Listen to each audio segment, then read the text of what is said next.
On April 3rd, 2025, a U.S. Air Force MQ-9 Reaper drone took off from an undisclosed base near Djibouti for what was expected to be a standard reconnaissance patrol over the Red Sea.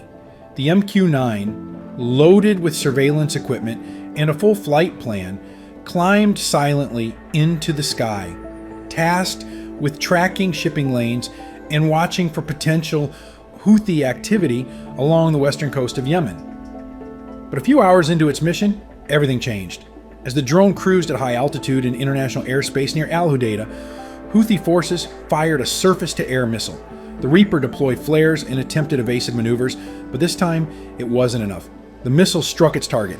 The $30 million aircraft lost altitude rapidly and disappeared from satellite feeds just minutes later. Wreckage was later confirmed to have splashed into the Red Sea. It was the second U.S. MQ-9 drone shot down by the Houthis in just 9 days, and marked a dangerous shift in the group's ability to target and destroy American ISR assets. Since the start of 2024, the Houthis have claimed responsibility for dozens of drone and missile attacks, targeting commercial shipping, U.S. Navy vessels, and now unmanned aircraft. With each successful hit, they've demonstrated growing capabilities and bolder intent. According to CENTCOM, the Houthis have conducted more than 180 attacks on Red Sea targets since late 2023, including direct strikes on U.S. Navy ships and aircraft. While many were intercepted, some, like the MQ-9 Reaper incident, succeeded. This drone was not just surveillance, it was a strategic eye in the sky, capable of relaying real-time intelligence, designating targets, and even striking if needed. Losing it wasn't just symbolic, it was tactical. In response to the drone shootdown, the U.S. launched a multi-phase retaliation.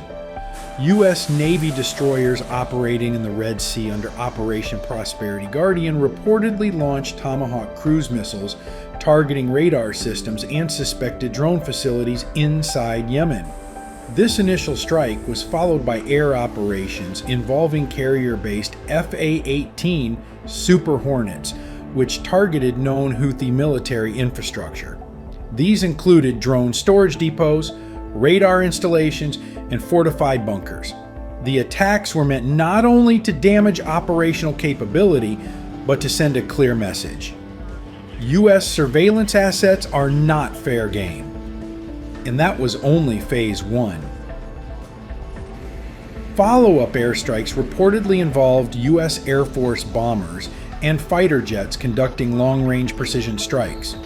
Missiles launched from outside Yemeni airspace were used to hit high-value targets, including command posts, communication hubs, and weapon depots. Some of these strikes focused on suspected locations where the Houthis were coordinating drone operations and storing UAV components.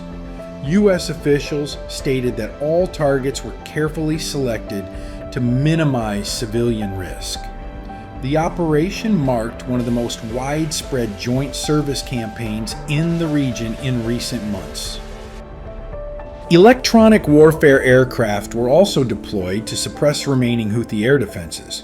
Using anti-radiation missiles, they targeted radar systems still active in western Yemen. Additionally, a U.S. Navy submarine stationed in the region launched a final round of precision strikes from beneath the surface, targeting hardened bunkers and secondary command facilities. These quiet but devastating attacks rounded out the operation. Taken together, the message was clear. U.S. forces remain ready and capable of overwhelming any threat from above, on the surface, or below. By the time the dust settled, U.S. forces had conducted one of the most coordinated joint operations in the region since early 2024. The MQ-9 Reaper may have gone down without a pilot, but its loss sent shockwaves through the chain of command. It wasn't just about one drone, it was about proving that provocations come with consequences. The MQ-9 Reaper is one of the most advanced unmanned aerial vehicles in the U.S. arsenal. Designed for high altitude surveillance and precision strikes, it can fly for more than 24 hours and carry a mix of sensors and armaments, including Hellfire missiles and guided bombs.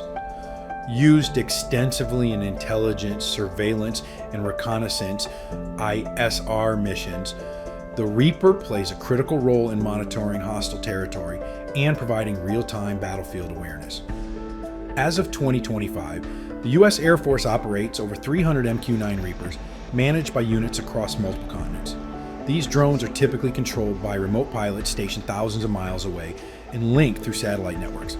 Their modular design and endurance make them essential for counterterrorism operations and maritime monitoring, especially in regions like the Red Sea, where they provide unmatched situational awareness and early warning capabilities. Its long endurance and satellite link capabilities make it indispensable in regions like the Red Sea, where reaction time matters and information is everything. With U.S. Navy ships still patrolling the Red Sea and carrier-based air power always within striking range, any future attempt to shoot down American assets will be met with overwhelming force. And while the Houthis may celebrate these attacks in the short term, the long-term message has been delivered. You take down a drone and the sky responds. The Red Sea remains one of the most heavily patrolled waterways in the world, and the U.S. Navy maintains a continuous presence to deter further threats. Destroyers like the USS Mason, USS Gravely, and USS Laboon are frequently deployed as part of Operation Prosperity Guardian.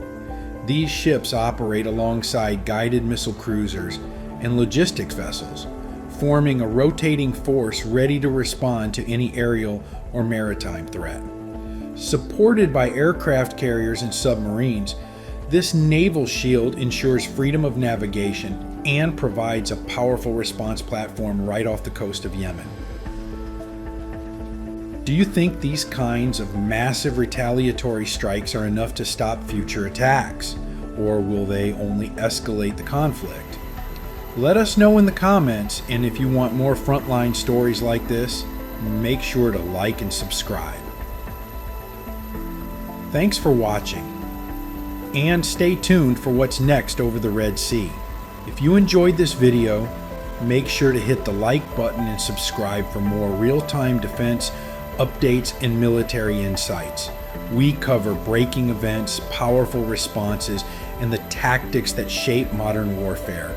Every view, every comment, and every share helps us continue to bring you content that goes beyond the headlines.